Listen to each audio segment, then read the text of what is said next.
कुरान पाक ने ना अहले यहूद की एक आदत बयान की।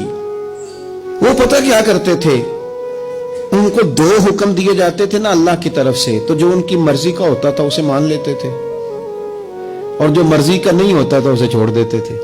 अल्लाह ताला ने ना यहूदियों की इस आदत को कुरान पाक में बयान किया, फरमाया अफतुमिनूना बिबादिल किताब व तकफुरूना बिबाद, तुम किताब के बाज हिस्से पर ईमान लाते हो और बाज से कुफर करते हो। आज ना बदकिस्मती से खुदा हमें माफ करे, माज़अल्लाह, मुसलमानों में भी ये आदत आ गई है कि अगर उनकी मर्जी की बात हो तो मजहब इस्तेमाल कर लिया, और अगर मर्जी की नहीं तो फिर उन्होंने कभी मजहब की बात नहीं की। हमारे एंकर फटाफट कहेंगे ओ जनाब ये बात, इसका भी तो इस्लाम हुक्म देता है। इस्लाम इसके अलावा भी कई चीजों का हुक्म देता है, आप उसकी तरफ भी जनाब थोड़ी तवज्जो करें, कुल दीन बयान करें। मैं अक्सर कहता हूं एक बंदा हलाल हराम की तमीज नहीं करता, पड़ोसियों को तंग करता है, दोस्त उससे बड़े परेशान है, नमाज के वो करीब नहीं जाता, रिश्वतखोरी, चोर बाजारी, माज़अल्लाह सारी बातें उसके अंदर पाई जाती हैं। लेकिन अब उसने करनी है दूसरी शादी। अब उसे याद आ गया कि दीन में 4 शादियां जायज है, बाकी उसे कभी दीन याद नहीं आया। अब उसका इरादा बना दूसरी शादी करने का। अब वो बड़ी ढटाई से सीना तान के कर, ओ भाई 4 शादियां जायज है दीन में। ओ खुदा के बंदे, और भी बड़ा कुछ जायज है, और भी दीन ने बड़ी पाबंदियां लगाई हैं। अफतुमिनूना बिबादिल किताब व तकफुरूना बिबाद, बाज दीन की चीजों पर अमल करते हो, बाज से कुफर करते हो, ये क्या बात हुई। हमारे यहां औरतें क्या कहती है, वो कहती है मैंने फलाने मौलाना साहब से सुना है औरत पर जरूरी नहीं सास को रोटी पका के दे, औरत पर जरूरी नहीं ससुर की खिदमत करे, कहां लिखा है बताएं।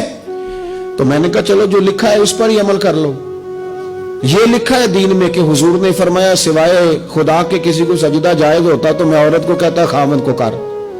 इतना बड़ा दर्जा दिया, चलो इसकी ड्यूटी कर लो। मुस्नद इमाम अहमद बिन हंबल में हदीस है, एक खातून ने पूछा था या रसूल अल्लाह सल्लल्लाहु तआला अलैहि वसल्लम, औरत के जिम्मे मर्द का हक क्या है।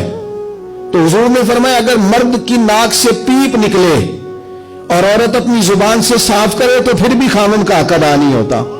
तो चलो बीबी से कोई इस पर अमल कर ले।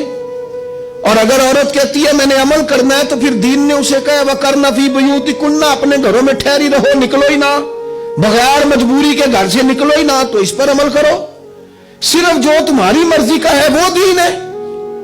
बाज मजहबी लोग भी ये काम करते हैं, जो उनका मुखालिफ हो गया वो बेदीन हो गया, जो उनसे फिर गया वो बेदीन हो गया। आप दीन को इस्तेमाल तो ना करें, दीन को रहबर बनाएं, अपने मकासद हासिल करने की सीढ़ी ना बनाएं। इतना जुल्म ना करें अपने ऊपर कि आपने दीन को उसूल मकसद की सीढ़ी बना लिया, दीन को आपने बुनियाद बना के जाती कद ऊंचे करने शुरू कर दिए। देखो मेरे हजरत साहब रहमतुल्लाह अलैह, सैयदना ताजुल शरिया रहमतुल्लाह अलैह की खिदमत में ना एक साहब आया करते थे, फिर वो आना छोड़ गए। तो किसी शख्स ने कहा वो गुमराह हो जाएगा यहाँ नहीं आता। तो हजरत साहब फरमाने लगे खबरदार, क्यों गुमराह हो जाएगा, हम कोई मियारे हिदायत है, दुआ करो जहां भी रहे अल्लाह उसे दीन पे कायम रखे। आप इस चक्कर में न पड़े, इन तासुबात का शिकार न हो। आप थोड़ा सा मेहरबानी करें, दीन सारा है तो सारे दीन पर ही अमल करें। अपनी मर्जी का ले लिया और बाकी छोड़ दिया, ये तो बात ठीक है ही नहीं। अल्लाह हमें समझ अता फरमाए, अल्लाह हमें कुल दीन पर अमल करने की तौफीक अता फरमाए।